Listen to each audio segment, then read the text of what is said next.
പ്രിയപ്പെട്ട പ്രേക്ഷകരെ, ഇന്ന് നമ്മൾ രാഹുവിനെ കുറിച്ച് സംസാരിക്കുന്നു. എല്ലാവരും ആകാംക്ഷയോടുകൂടി കാത്തിരിക്കുന്ന ഒരു വിഷയമാണ് രാഹു. രാഹുവിനെ എല്ലാവരും ഭയക്കുന്നു. പക്ഷെ ഇങ്ങനെ ഭയക്കേണ്ട കാര്യമൊന്നും രാഹുവിന്റെ കയ്യിലില്ല. രാഹു ശനിക്ക് തുല്യനാണ്. രാഹുവും ശനിയും സാമ്യത്തിൽ ഏതാണ്ട് വളരെ സാമ്യമുണ്ട്, പക്ഷെ എന്നാൽ വളരെ വിഭിന്നരുമാണ്. രാഹുവിനെ നമുക്ക് ശനിയെ പോലെയോ വ്യാഴത്തെ പോലെയോ സൂര്യനെ പോലെയോ നേരിട്ട് കാണാൻ പറ്റില്ല. അത് തമോ ഗ്രഹമാണ്. അവരുടെ അവര് രാഹുവും കേതുവും സഞ്ചരിക്കുന്നത് 1 നിന്ന് 2 അല്ലെങ്കിൽ 10 നിന്ന് 11 10 നിന്ന് 9 ഒരു പുറകോട്ടാണ് സഞ്ചരിക്കുന്നത്. ആന്റി ക്ലോക്ക് വൈസ്, റിവേഴ്സാണ് സഞ്ചരിക്കുന്നത്. ഇപ്പൊ സാധാരണ വ്യാഴം 2 നിന്ന് 3 മാറി എന്ന് പറയുന്നതിന് പകരം രാഹു 2 നിന്ന് മാറുന്നത് 1 പുറകോട്ടാണ് അവർ സഞ്ചരിക്കുന്നത്. അങ്ങനെയാണ് അവരുടെ സഞ്ചാര പഥം. അപ്പൊ രാഹുവിനെ സംബന്ധിക്കുമ്പോൾ നമ്മൾ പല കെട്ടുകേൾവികളും പല കഥകളും കേട്ട് കാണും. അതൊന്നും വിശ്വസനീയമാണെന്ന് ആരും ധരിച്ചു പോകരുത്. രാഹുവിന്റെ പേരിൽ ഒരുപാട് ആരോപണങ്ങളുണ്ട്.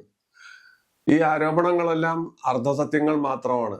രാഹു ഒരു രാക്ഷസന്റെ ഉടലും കേതു തലയും ഉടലുമാണ് എന്നെല്ലാമുള്ള കഥകളൊന്നും ഞാനിവിടെ അനാവരണം ചെയ്യുന്നില്ല. ഈ കഥകളൊക്കെ നമ്മൾ പലതവണ കേട്ടും മടുത്ത കാര്യങ്ങളാണ്.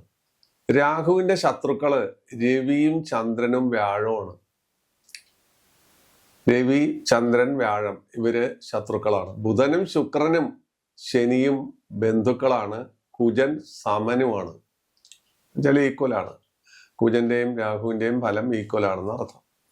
അപ്പൊ രാഹു എന്ന തമോ ഗ്രഹത്തെ സംബന്ധിച്ച് ഒരുപാട് കാര്യങ്ങൾ വളരെ സരസമായി രസകരമായി നമുക്ക് പറയാനുണ്ട്. ഇയാൾക്ക് ഈ 9 ഗ്രഹങ്ങളിൽ വെച്ചിട്ട് ഏറ്റവും കൂടുതൽ ആകർഷണ ബലമുണ്ട്. വ്യാഴത്തെക്കാളും സൂര്യനേക്കാളും ചന്ദ്രനേക്കാളും എല്ലാം ആകർഷണ ബലം ഏറ്റവും അധികം രാഹുവിനാണ്. രാഹുവിന്റെ ദശ അനുഭവിക്കുന്നവർ അതുകൊണ്ട് തന്നെയാണ് ഏത് പ്രായത്തിലായാലും, റിട്ടയർമെന്റ് കഴിഞ്ഞ ആളായാലും ചെറുപ്പക്കാരനായാലും പ്രേമത്തിൽ ചെന്നുപെടും. അത് നമ്മൾ അങ്ങോട്ടല്ല, നമ്മളെ ഇങ്ങോട്ട് ആകർഷിക്കുകയാണ്. അതാണ് രാഹുവിന്റെ പ്രത്യേകത. ഞാൻ രാഹുദശ അനുഭവിക്കുന്നു, അല്ലെങ്കിൽ ആ ഒരു പ്രത്യേക പെൺകുട്ടി രാഹുദശ അനുഭവിക്കുന്നു, ആ കുട്ടിയെ നമ്മൾ അറിയാതെ ആകർഷിക്കുന്നു. നമ്മൾ അങ്ങോട്ട് കയറി ആകർഷിക്കുന്നു, ഇങ്ങോട്ടല്ല ആകർഷിക്കുന്നത്. അതാണ് അതിന്റെ പ്രത്യേകത. അപ്പോ ഇതാണ് അതിനെക്കുറിച്ച് സരസമായി പറയാവുന്ന ഏറ്റവും വലിയ കാര്യം. പിന്നെ രാഹു വിദേശയാത്രയുടെ ആശാനാണ്. നാടും വീടും വിട്ട് വിദേശത്തേക്ക് പോവുക, അന്യഭാഷ പഠിക്കുക, അതുപോലുള്ള കാര്യങ്ങൾ രാഹു ചെയ്തു വയ്ക്കും. അതുപോലെ രാഹു ദശയിൽ സാധാരണഗതിയിൽ സ്ത്രീകൾ പ്രസവിച്ചാൽ അത് പെൺകുഞ്ഞായിരിക്കും. മിക്കവാറും അത് പെൺകുഞ്ഞിനെ ആയിരിക്കും പ്രസവിക്കുക. അങ്ങനെ ഒരു പ്രത്യേകത. ഇങ്ങനെ ഒരുപാട് 100 രസങ്ങൾ രാഹുവിനെ കുറിച്ച് നമുക്ക് പറയാനുണ്ട്. രാഹു എവിടെ നിന്നാലാണ് സാധാരണഗതിയിൽ ഗുണം തരിക? മേടം മുതൽ 6 രാശികളിൽ രാഹു ബലവാനാണ്.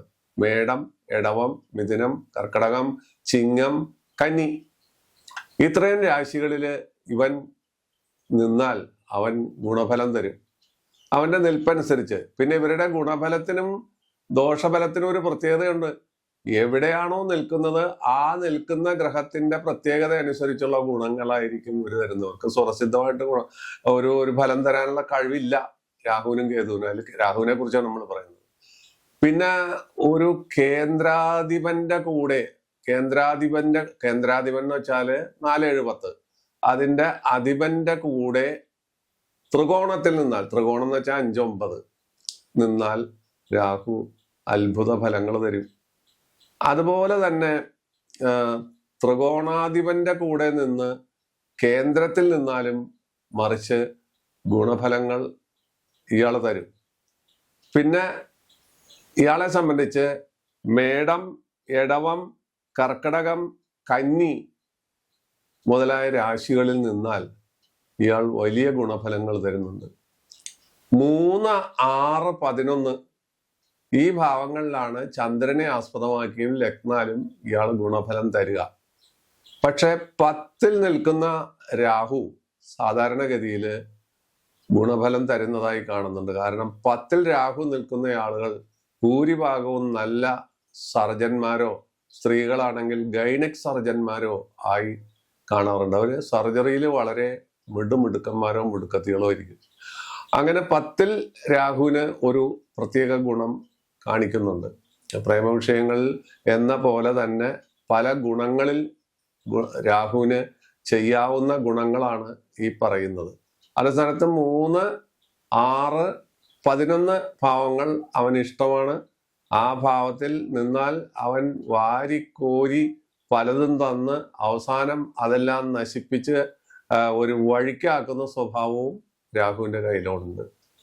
അലസത, മടി, ഉദരരോഗം, ചൊറി, ചിരങ്ങ്, അന്യദേശവാസം, അതുപോലെ പ്രേമം, വ്യഭിചാരം, വേശ്യാബന്ധം, വിധവാബന്ധം, ഇതുപോലുള്ള സകല കുലുമാലുകളും രാഹുവിന്റെ കയ്യിലുണ്ട്.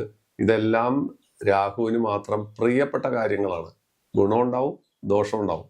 പക്ഷെ ഇതില് പലപ്പോഴും രാഹുവിനെ ഒരു ദോഷ ഗ്രഹമായിട്ടാണ് എല്ലാവരും കാണുന്നത്. പക്ഷെ ഗുണവുമുണ്ട്. രാഹുവിന് യോഗം തരാനായിട്ടുള്ള കഴിവില്ല. രാഹുവും കേതുവും കൂടി ഒരുമിച്ച് ഗ്രഹങ്ങളെ എല്ലാം ഞെക്കി പിടിച്ചാൽ, ഇല്ലെങ്കിൽ ഇവരുടെ അകത്ത് ഗ്രഹങ്ങൾ കിടന്നാൽ കാലസർപ്പയോഗം എന്ന് പറയുന്ന യോഗം ഉണ്ടാവും. അതല്ലാതെ രാഹു ഒരു യോഗം തരില്ല. വ്യാഴം യോഗം തരും, ചൊവ്വ യോഗം തരും, ശനി യോഗം തരും. അതുപോലെ പലർക്കും ചന്ദ്രനെ കൊണ്ട് യോഗം ഉണ്ടാവും. ഇതെല്ലാം നമ്മൾ കണ്ടു കഴിഞ്ഞതാണ്, കാണാനിരിക്കുന്നതാണ്. പക്ഷെ രാഹുവിന്റെ യോഗം അല്ലെങ്കിൽ കേതുവിന്റെ യോഗം എന്ന് പറയുന്നത് ഈ ഒരു ദ്രോഹമാണ്. ഇത് ദ്രോഹമല്ല. കാലസർപ്പയോഗം എന്ന് പറയുന്ന എപ്പിസോഡ് നമ്മൾ ചെയ്തിട്ടുണ്ട്. പ്രേക്ഷകർ അത് വളരെ കാര്യമായി സ്വീകരിച്ചിട്ടുണ്ട്. 30-32 വയസ്സിന് ശേഷം കാലസർപ്പയോഗമുള്ള ആളുകൾ ഉന്നതിയിലെത്തുന്നതായിട്ട് ഞാൻ സൂചിപ്പിച്ചിട്ടുണ്ട്. അത് പേടിക്കേണ്ട കാര്യമില്ല. അതിന് ചെയ്യേണ്ട കാര്യങ്ങളും പറഞ്ഞിട്ടുണ്ട്. അതെല്ലാം ഈ സമയത്ത് ആവർത്തിക്കേണ്ട കാര്യമില്ല. അപ്പോ രാഹു ദശ സാധാരണഗതിയിൽ രാഹുവിന് നക്ഷത്രങ്ങളുണ്ട്. ചോതി, ചതയം, തിരുവാതിര, ഈ 3 നക്ഷത്രത്തിന്റെ നാഥൻ രാഹുവാണ്. ആ നക്ഷത്രക്കാർ ജനിക്കുന്നത് രാഹുദശയിലാണ്. രാഹുദശയിൽ ജനിക്കുന്നു. അവർക്ക് അത് നമ്മൾ നക്ഷത്രങ്ങളെ കുറിച്ച് പറഞ്ഞപ്പോൾ ഇത് വളരെ കൃത്യമായി സൂചിപ്പിച്ചിരുന്നു. ഓരോ നക്ഷത്രങ്ങളുടെയും നാഥനെ കുറിച്ചും മറ്റു കാര്യങ്ങളെ കുറിച്ചും. രാഹുവിന്റെ നക്ഷത്രങ്ങൾ ഇവിടെ പറഞ്ഞു എന്ന് മാത്രമേ ഉള്ളൂ. അപ്പോ രാഹുദശ 18 കൊല്ലമാണ്. 3 6 അതിൽ 6 3 6 18 കൊല്ലം. ആ 18 കൊല്ലത്തിൽ ഒരു 6 എപ്പോഴും ഗുണപരമായിരിക്കും. രണ്ടാമത്തത് അല്ലെങ്കിൽ ഏതെങ്കിലും 6 മധ്യമ ഫലമായിരിക്കും, ഗുണദോഷം മിശ്ര ഫലമായിരിക്കും. പിന്നീട് വരുന്ന ഒരു 6, ആ 3-മത്തെയോ 1-മത്തെയോ 2-മത്തെയോ ഏത് കണ്ണമാകാം. അത് ആ രാഹു നിൽക്കുന്ന ക്ഷേത്രത്തെയും, ഞാൻ നേരത്തെ പറഞ്ഞു പലരുടെയും കൂടെ നിൽക്കുന്നതിന്റെ കഥ പറഞ്ഞു, ഓരോ ക്ഷേത്രങ്ങൾ നിൽക്കുന്നതിന്റെ ഗുണഫലത്തെ കുറിച്ച് പറഞ്ഞു. അതനുസരിച്ച് ഒരു 6 മോശമായി മാറാം. അപ്പൊ രാഹുദശയിൽ സാധാരണഗതിയിൽ ഉണ്ടാകുന്ന സംഭവങ്ങള് ചീത്ത സ്വഭാവങ്ങൾ ഉണ്ടാവുക. കൊച്ചു കുട്ടികളാണെങ്കിൽ, സ്കൂൾ വിദ്യാർത്ഥികളാണെങ്കിൽ കഞ്ചാവ് വലിക്കുക, LSD, ചരസ്, അല്ലെങ്കിൽ MDMA, ഇങ്ങനെ പലതിലേക്കും ചെന്ന് പെടുക. ഇപ്പൊ അങ്ങനെ മോഡേൺ സെൻസിൽ പറയണമല്ലോ, അല്ലാണ്ട് കഞ്ചാവ് വലിക്കുക എന്നൊക്കെ പറയുന്നത് ഔട്ട് ഓഫ് ഫാഷനാണ്.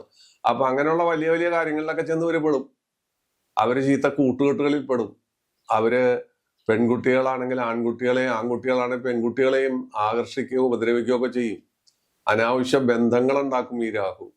അതിൽ നിന്ന് പുലിവാലും പുക്കാറും ഉണ്ടാക്കും, കേസുണ്ടാക്കും, വഴക്കുണ്ടാക്കും, ഇങ്ങനെ പല പ്രശ്നങ്ങളും ഉണ്ടാക്കും. പിന്നെ രാഹു ദശയില് നാട് വിട്ടു പോവുക, അന്യദേശത്ത് തൊഴിലന്വേഷിച്ചു പോവുക, അവിടെ ചെന്ന് കഷ്ടപ്പെടുക. അപ്പൊ ഈ 6 3 6 18 ഏതെങ്കിലും ഒരു 6-ലായിരിക്കും സംഭവിക്കുന്നത്. അപ്പോ അന്യദേശത്ത് ചെന്ന് അന്യഭാഷ, ഇപ്പൊ തമിഴ്നാട്ടിൽ ചെന്നിട്ടുണ്ടെങ്കിൽ തമിഴ് പഠിച്ചു, അല്ലെങ്കിൽ ജർമ്മനി ചെന്നാൽ ജർമ്മൻ പഠിച്ചു, അല്ലെങ്കിൽ ഇംഗ്ലണ്ടിൽ ചെന്നാൽ അവിടുത്തെ ഇംഗ്ലീഷ് സംസാരിക്കാൻ പഠിച്ചു. ഇങ്ങനെയുള്ള അന്യഭാഷ പഠനം രാഹു അവിടെ ഉണ്ടാക്കും. അത് അവന്റെ ഒരു തൊഴിലാണ്. എന്നുവെച്ചാൽ ബുദ്ധികൂർമ്മത ഉള്ള ഒരു ഗ്രഹമാണ് രാഹു. ആരെയും വശീകരിക്കുകയും ആരെയും വഴിതെറ്റിക്കുകയും ആരെയും മഞ്ചലിൽ കയറ്റുകയും അതുപോലെ താഴ്ത്തിടുകയും ചെയ്യുന്ന ഒരു ഗ്രഹമാണ്. ഇയാൾക്കൊരു പ്രത്യേക സ്ഥിര സ്വഭാവം എന്ന് പറയുന്നത് നമുക്ക് കാണാൻ കഴിയില്ല.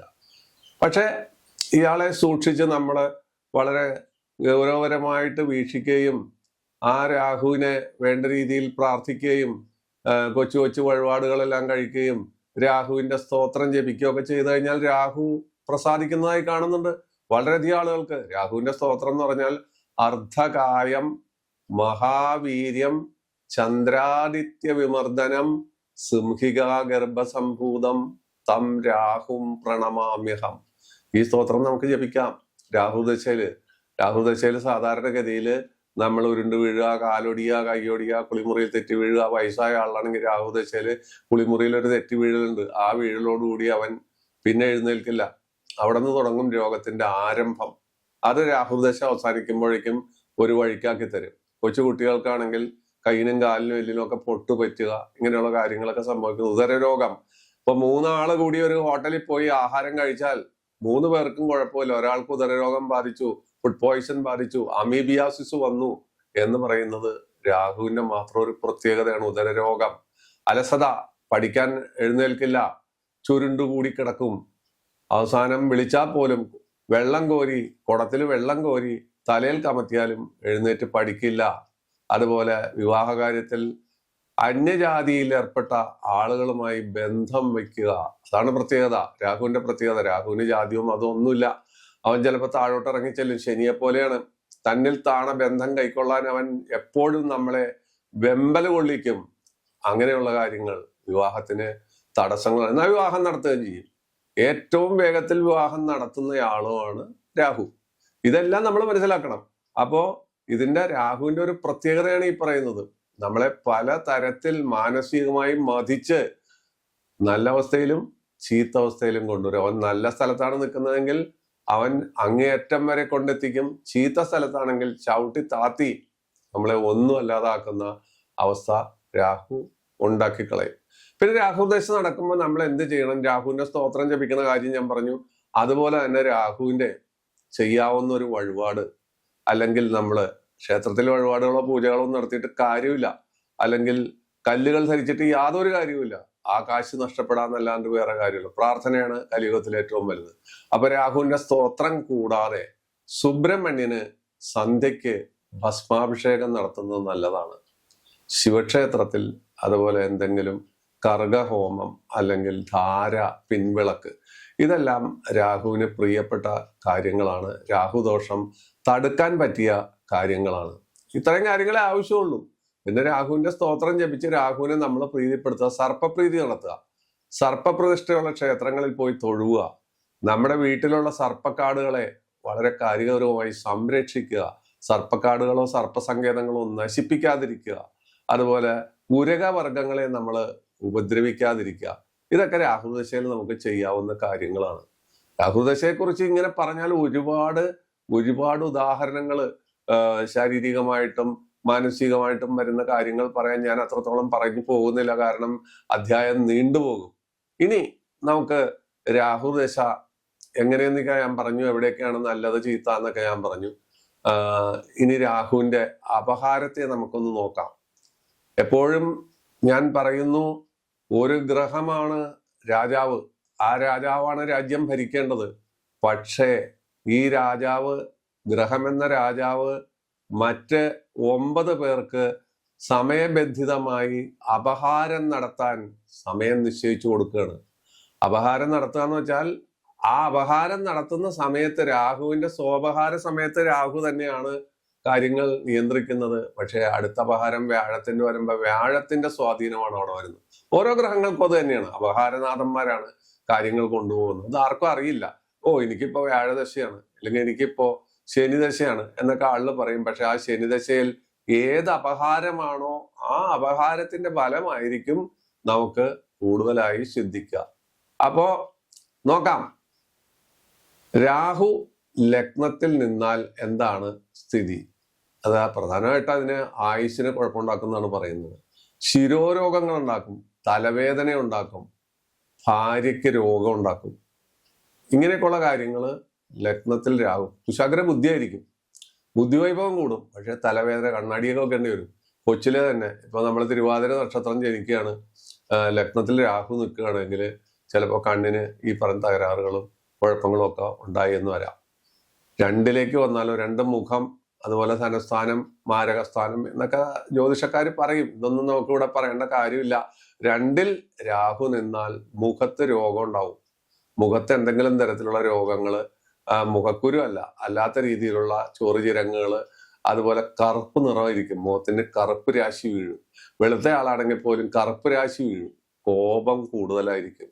അതുപോലെ ഷടത്വം, പറയുന്ന വാക്കുകൾ കഠിന വാക്കുകളായി അന്യരുടെ കർണങ്ങളിൽ ചെന്ന് പതിച്ച് അത് പുണ്ണായി മാറുന്ന ഒരു സ്വഭാവം 2ൽ രാഹു നിൽക്കുന്ന സമയത്ത്, രാഹുവിന്റെ 2ാം ഭാവത്തിൽ അപഹാര സമയത്ത് ഉണ്ടാവുന്നുണ്ട്. അപ്പൊ അത് പ്രത്യേകം ശ്രദ്ധിക്കുക. 3ൽ നിൽക്കുമ്പോൾ നമുക്ക് സമ്പത്ത്, രാഹു ലഗ്നാൽ 2ൽ നിൽക്കുന്ന കാര്യം പറഞ്ഞു, ലഗ്നാൽ 3ൽ നിൽക്കുന്ന കാര്യം പറയാൻ പോകുന്നു. സമ്പത്ത്, ധൈര്യം, സ്ഥിരത, ബുദ്ധി, ജോലി, വിവാഹം, സന്താനലാഭം, അത് പെൺകുഞ്ഞായിരിക്കും. ഇങ്ങനെയൊക്കെയുള്ള 3ൽ രാഹു വളരെ ഇഷ്ടമാണെന്ന് ഞാൻ നേരത്തെ പറഞ്ഞല്ലോ. അപ്പോ അതായിരിക്കും അവിടെ ഉണ്ടാകുന്നത്. 4ൽ രാഹു നിൽക്കുമ്പോൾ വീടിന് നാശം വരിക, സർപ്പസങ്കേതങ്ങൾ നശിപ്പിക്കുക, വേശ്യാബന്ധം വരിക, കഫസംബന്ധമായ രോഗം വരിക, അതുപോലെ അല്പായുസായി മാറുക, ഇങ്ങനെയൊക്കെയുള്ള കാര്യങ്ങൾ 4ൽ വരും. അത് ഓരോരുത്തരുടെയും ആ രാഹുവിന്റെ നിൽപ്പനുസരിച്ച് വരും. അയ്യോ 4 രാഹു 4 ഇങ്ങനെ അദ്ദേഹം പറഞ്ഞല്ലോ, അതൊന്നും കണക്കിലെടുക്കേണ്ട കാര്യമില്ല. അത് അവരുടെ രാഹുവിന്റെ നിൽപ്പും ആ രാഹുവിന്റെ സ്വഭാവം അനുസരിച്ചായിരിക്കും വരുന്നത്. 5ലെ രാഹു, ലഗ്നാൽ 5ൽ രാഹു നിന്നാൽ നമുക്ക് എന്താണ് ഉണ്ടാകുക? അത് സന്താന തടസ്സം ഉണ്ടാക്കും. 5ൽ രാഹു എപ്പോഴും സന്താന തടസ്സം ഉണ്ടാക്കും. ഗർഭിണിയാവാതിരിക്കുകയോ അല്ലെങ്കിൽ പുരുഷന് നപുംസകത്വം വരികയോ ഇങ്ങനെയുള്ള കാര്യങ്ങൾ, അതുപോലെ ഉദര രോഗം, കഠിനമായ തലവേദന, മാനസികമായ അലോഗ്യങ്ങൾ മുതലായവ 5ലെ രാഹു കൊണ്ടുവരും. 6ലെ രാഹു വളരെ നല്ലതാണ്. ശത്രുക്കളെ പരിപൂർണമായിട്ട് നിർമാർജനം ചെയ്യാനും, അതുപോലെ ആയുസ്, ധനം, പ്രതാപം, വിദേശയാത്ര, വിവാഹം മുതലായ സകല കാര്യങ്ങളും 6ൽ നിൽക്കുന്ന രാഹു നടത്തി കൊടുക്കും. 7ലെ രാഹു നല്ലതല്ല. അത് വിധവാബന്ധം, ഭർത്താവ് മരിച്ച സ്ത്രീയോ അല്ലെങ്കിൽ ഭർത്താവ് ഉള്ള ഒരു സ്ത്രീയോ ആയിട്ടുള്ള ബന്ധം, അതുപോലെ മടി, അലസത, ഉദരരോഗം, വിദേശയാത്ര. പക്ഷെ വ്യാഴത്തിന്റെ ക്ഷേത്രത്തിലാണ് ഈ രാഹു നിൽക്കുന്നത്, 7ൽ നിൽക്കുന്നെങ്കിൽ ഇതൊന്നും വ്യാഴം അനുവദിക്കുന്നതല്ല. അവിടെ അങ്ങനെ ഒരു എക്സെപ്ഷൻ ഉണ്ട്. 8ലെ രാഹു ആയുസ്സിനെയും അതുപോലെ ശാരീരികമായും മാനസികമായും നമ്മളെ അലട്ടുന്നു. പുരുഷന്മാരാണെങ്കിൽ അന്യ സ്ത്രീ പ്രസക്തി, സ്ത്രീയാണെങ്കിൽ അന്യ പുരുഷ പ്രസക്തി, മലിനത മുതലായ കാര്യങ്ങൾ 8ലെ രാഹു ഉണ്ടാക്കുന്നു. 9ലെ രാഹു ഭാര്യ ഭർത്തൃ കലഹങ്ങൾ ഉണ്ടാക്കുന്നു. എന്നാൽ ധനലാഭം ഉണ്ടാക്കുന്നു, കുടുംബ കലഹം ഉണ്ടാക്കുന്നു.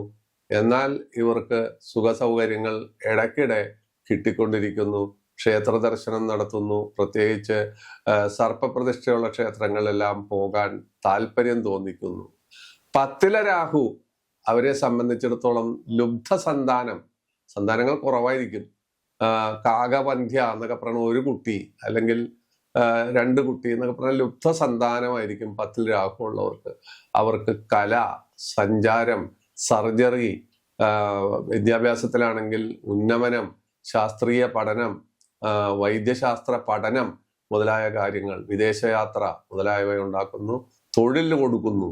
11ൽ രാഹു ധനവും ആയുസ്സും പ്രതാപവും ഉണ്ടെങ്കിലും കർണരോഗം, എന്നാൽ ചെവിക്ക് രോഗം ഉണ്ടാക്കുന്നു. ആ ഒരു കാര്യം, ആ ഒരു ഡിഫക്റ്റ് അവിടെ ഉണ്ട്. 12ലെ രാഹു വ്യയം, അടിപിടി, കേസ്, പുലിവാല്, ബന്ധനം എന്ന് വേണ്ട സർവത്ര ദുരിതങ്ങൾ 12ലെ രാഹു കൊടുക്കും. ഇത് ലഗ്നാൽ 1 മുതൽ ലഗ്നം മുതൽ 12 വരെ ഭാവങ്ങളിൽ രാഹു നിന്നാലുള്ള ഫലമാണ്. ആ ഫലത്തിന് ഒരുപാട് പാഠഭേദങ്ങൾ ഞാൻ നേരത്തെ പറഞ്ഞു. രാഹു 6 സ്ഥലത്ത് നിന്നാൽ എവിടെയൊക്കെ നിന്നാൽ ഗുണം തരും. പിന്നെ കേന്ദ്രാധിപനോടും ത്രികോണാധിപനോടും ചേർന്നാലുള്ള ഫലം ഞാൻ പറഞ്ഞു. അതുപോലെ രാഹു സംബന്ധമായ സകല ദോഷങ്ങളെയും ഹനിക്കാൻ ബുധന് കഴിവുണ്ട്. അതാണ് അതിന്റെ ഏറ്റവും വലിയ പ്രത്യേകത. ഇപ്പൊ രാഹു ഇത്രത്തോളം എല്ലാം ദോഷത്തിൽ നിൽക്കുന്നു എങ്കിലും ബുധൻ ലഗ്നാധിപനായി ഭദ്രയോഗം ചെയ്ത് ആ രാഹുവിനെ നോക്കുകയോ അല്ലെങ്കിൽ അതിന്റെ ഇഷ്ടരാശിയിൽ നിൽക്കുകയോ ചെയ്താൽ രാഹു സംബന്ധമായ എല്ലാ ദോഷങ്ങളും കത്തി നശിക്കും. ആ രാഹുവിന് ഒന്നും ചെയ്യാൻ പറ്റില്ല എന്നുള്ളതാണ് ബുധന്റെ ഒരു പ്രത്യേകത. രാഹു സംബന്ധമായ ദോഷങ്ങൾ നശിക്കാൻ, രാഹു സംബന്ധമായ ദോഷങ്ങൾ ഇതുപോലെ തന്നെ ഹനിക്കാൻ വ്യാഴത്തിന് കഴിവുണ്ട്. വ്യാഴത്തിന്റെ ഒരു ദൃഷ്ടി മതി, പൂർണ്ണ ദൃഷ്ടി 7, 5, 9 ഇവിടേക്കൊക്കെയാണ് വ്യാഴത്തിന്റെ ദൃഷ്ടി വരുന്നത്. ആ ദൃഷ്ടിയിൽ പെട്ടാൽ ആ രാഹുവിന് അനങ്ങാൻ പറ്റില്ല. ആ രാഹു കാര്യമായ ദോഷങ്ങൾ ഉണ്ടാക്കുന്നില്ല. ഇത്രയും കാര്യങ്ങൾ നമ്മൾ വളരെ കാര്യഗൗരവമായി മനസ്സിലാക്കി പഠിച്ചു വേണം മുന്നോട്ട് പോകാൻ. രാഹുദശ വന്നു എന്ന് കരുതി ആരും പേടിക്കേണ്ട കാര്യമില്ല. ഞാൻ നേരത്തെ ഒരു കാര്യം പറഞ്ഞു, ഒരു ദശ നടക്കുന്നുവെങ്കിൽ അതിലെ അപഹാരനാഥനാണ് അതിനെ ഭരിക്കുന്നത്. രാഹുവിന്റെ സ്വപഹാരം 2 കൊല്ലം 8 മാസം 12 ദിവസമാണ്. വിഷഭയം, കലഹം, അന്യദേശവാസം, അപവാദം കേൾക്കുക, ധനനാശം വരിക, സ്ത്രീ സംസർഗം അല്ലെങ്കിൽ പുരുഷ സംസർഗം വഴിവിട്ടുണ്ടാകുക. അതാണ് രാഹുവിന്റെ സ്വപഹാരം. 2 കൊല്ലം 8 മാസം 12 ദിവസം പ്രത്യേകം ഓർത്തിരിക്കുക. അതുപോലെ അത് കഴിഞ്ഞാൽ വരുന്നത് രാഹുവിന്റെ ദശയില് വ്യാഴത്തിന്റെ അപഹാരമാണ്. അത് 2 കൊല്ലം 4 മാസം 24 ദിവസമാണ്. ശത്രുജയം, സുഖം, പുത്രൻ അല്ലെങ്കിൽ പുത്രി ലാഭം, അതുപോലെ വിദേശയാത്ര, ധനലാഭം, ഐശ്വര്യം, നിധിലാഭം, ലോട്ടറി മുതലായ കിട്ടുക. അതാണ് നിധിലാഭം. അല്ലാണ്ട് നിധി കുഴിച്ചിട്ട് അന്വേഷിച്ചൊന്നും പോയാലൊന്നും കിട്ടൂല. ടിപ്പു സുൽത്താന്റെ കാലത്ത് ആളുകൾ നാട് വിട്ട് പോയ സമയത്ത് നിധിയൊക്കെ ഭൂമിക്കടിയിൽ കുഴിച്ചെടുത്ത് ആളുകളെല്ലാം കൊണ്ടുപോയി കഴിഞ്ഞ് ഇനി നിധിയൊന്നും ഭൂമിയുടെ അടിയിലില്ല. അത് കഴിഞ്ഞാൽ ശനിയുടെ അപഹാരമാണ്. 2 കൊല്ലം 10 മാസം 6 ദിവസമാണ്. കൊള്ളില്ല. അപവാദം, വിഷാദം, രോഗദുരിതം, വേശ്യാബന്ധം അല്ലെങ്കിൽ പരപുരുഷ ബന്ധം, വാഹനലാഭവും ധനലാഭവും ഈ സമയത്ത് അല്പസ്വല്പം ഉണ്ടാകുകയും ചെയ്യും. ശനിയും രാഹുവും ഭൗമസാമ്യത്തിൽ ഒരേപോലെയാണ്. അവർ ചില സമയത്ത് ഗുണവും തരും, അതേ സമയത്ത് അവര് ദോഷകാരകന്മാരുമാണ്. അത് കഴിഞ്ഞാൽ വരുന്നത് ബുധന്റെ അപഹാരമാണ്. 2 കൊല്ലം 5 മാസം 18 ദിവസം. വിവാഹം നടക്കാത്തവരെ വിവാഹം ആ സമയത്ത് നടക്കും. പ്രേമം ഉണ്ടാക്കും. അതുപോലെ സുഹൃത്തുക്കളെല്ലാം ഒരുപാടുണ്ടാകും.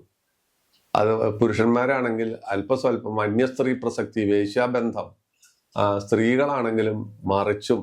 അതുപോലെ വാഹനം, ധനം മുതലായ കാര്യങ്ങളെല്ലാം രാഹുവിൽ ബുധന്റെ അപഹാരത്തില് ഉണ്ടാകുന്നു എന്നുള്ളതാണ്. നല്ല അപഹാരമാണത്. അത് കഴിഞ്ഞാൽ പിന്നെ കേതുവിന്റെ അപഹാരമാണ്. അത് 1 വർഷം 18 മാസമാണ്. പകർച്ചവ്യാധി, ആപത്ത്, അതുപോലെ കേസ് വഴക്കുകള്, ബന്ധനം എന്ന് വേണ്ട തീപ്പൊള്ളലേൽക്കുക മുതലായ ഒരുപാട് കാര്യങ്ങൾ, ചിക്കൻ ബോക്സ് മുതലായ കാര്യങ്ങളെല്ലാം ആ സമയത്ത് ഉണ്ടാകാറുണ്ട്. അത് സൂക്ഷിക്കുക. ആ സമയത്ത് ഈ പറയുന്ന കാര്യങ്ങൾ, പ്രതിവിധികളെല്ലാം ചെയ്യുക.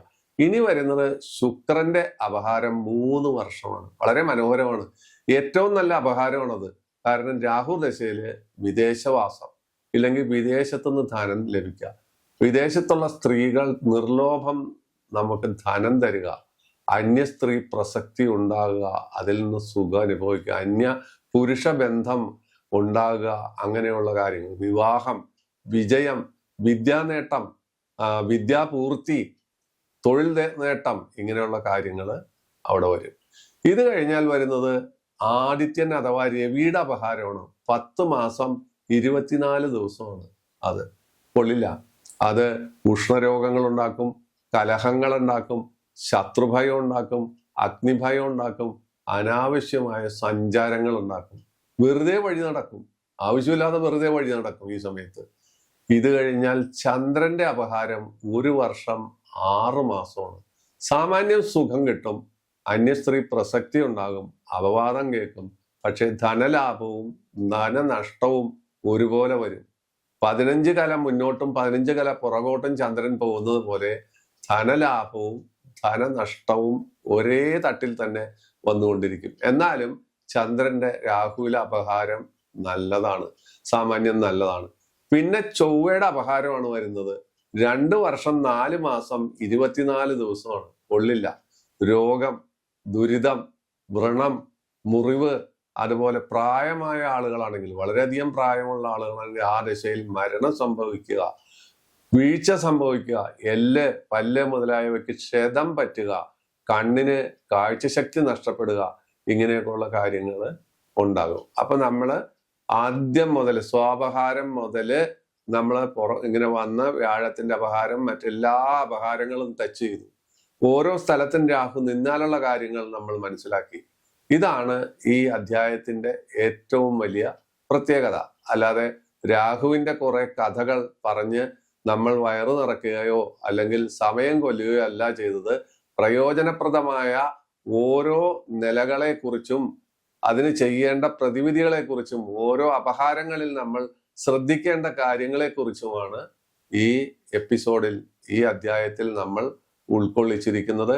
ഇതുപോലെ ഓരോ ഗ്രഹങ്ങളുടെയും, അടുത്ത ഗ്രഹത്തിന്റെയും അതുപോലെ ഓരോ ഗ്രഹങ്ങളുടെയും കഥകൾ ഒന്നിനു പുറകെ ഒന്നായിട്ട് വന്നുകൊണ്ടേയിരിക്കും. എല്ലാ ബുധനാഴ്ചയും ശനിയാഴ്ചയും നിങ്ങൾ എപ്പിസോഡ് കാത്തിരിക്കുക. ഞാൻ സബ്സ്ക്രൈബ് ചെയ്യാൻ ഇതുവരെ പറഞ്ഞിട്ടില്ല ആരോടും. ചാനൽ സബ്സ്ക്രൈബ് ചെയ്താൽ നിങ്ങൾക്ക് നോട്ടിഫിക്കേഷൻ വരും. സുഖകരമായി എല്ലാ ദിവസവും എല്ലാ ആഴ്ചകളിലും ഇത് കൃത്യമായി കാണാം. തൽക്കാലം ഇത്രയും കാര്യങ്ങൾ പറഞ്ഞ് നിങ്ങൾക്കിത് ഇഷ്ടപ്പെട്ടു എന്നുള്ള വിശ്വാസത്തോടെ വിട പറയട്ടെ. നന്ദി.